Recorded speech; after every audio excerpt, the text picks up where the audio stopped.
მონტესორის ბაღი. ამ სიტყვების ერთიანობა მართლაც ყველაზე ზუსტად გამოხატავს მარია მონტესორის ფილოსოფიას და ბავშვის აღზრდის კონცეფციას. პედაგოგები და მშობლები ბავშვებს ისე უნდა ექცეოდნენ, როგორც მებაღეები თავიანთ მცენარეებს. ეს მარია მონტესორის სიტყვებია. ქალის, რომლისთვისაც ბავშვები მართლაც ყვავილები იყვნენ. ლამაზი და ნაზი ყვავილები, სიხარულისა და ბედნიერების მომტანი. მაგრამ მყიფე და სათუთი, რომელთა მოწყენა და ყურების ჩამოყრა მომავალი პრობლემების სათავედ შეიძლება იქცეს. მაგრამ დაცვა მარია მონტესორისათვის სრულიად სხვა შინაარსის მატარებელია. ბავშვები, რომლებსაც პატივისცემით ეპყრობიან და მხარს უჭერენ, ემოციურად უფრო მდგრადები არიან, ვიდრე ისინი, რომელთაც მუდამ ყველაფრისგან იცავენ, ამბობდა იგი. საქართველოში მალე პირველი ოფიციალური მონტესორის საბავშვო ბაღი გაიხსნება, მონტესორი უნივერსი. ბაღის პრეზენტაციაზე მონტესორის ფონდის პრეზიდენტმა ტიმ სელდინმა მსოფლიოში ერთ-ერთი ყველაზე პოპულარული სწავლების თეორიის პრინციპებზე ისაუბრა. ასევე უნიკალურ მეთოდოლოგიასა და პედაგოგიურ მიდგომებზე. ბაღის ერთ-ერთმა დამფუძნებელმა ნიკოლოზ გამყრელიძემ კი ქართულ საზოგადოებას მონტესორი უნივერსის საგანმანათლებლო პროგრამა გააცნო.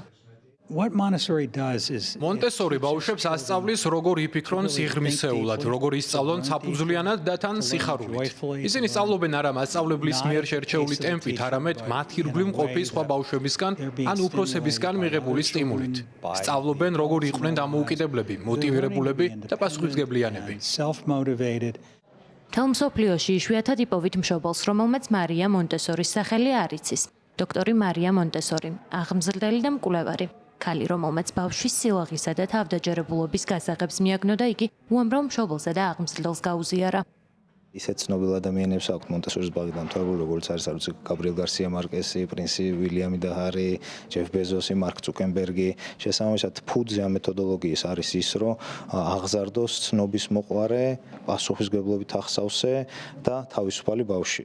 მე-19 საუკუნის ბოლოს იტალიელმა მარია მონტესორიმ თავისუფლებაზე, თვით შემეცნებასა და ინდივიდუალურ განვითარებაზე ორიენტირებული აღზრდის მეთოდი შეიმუშავა.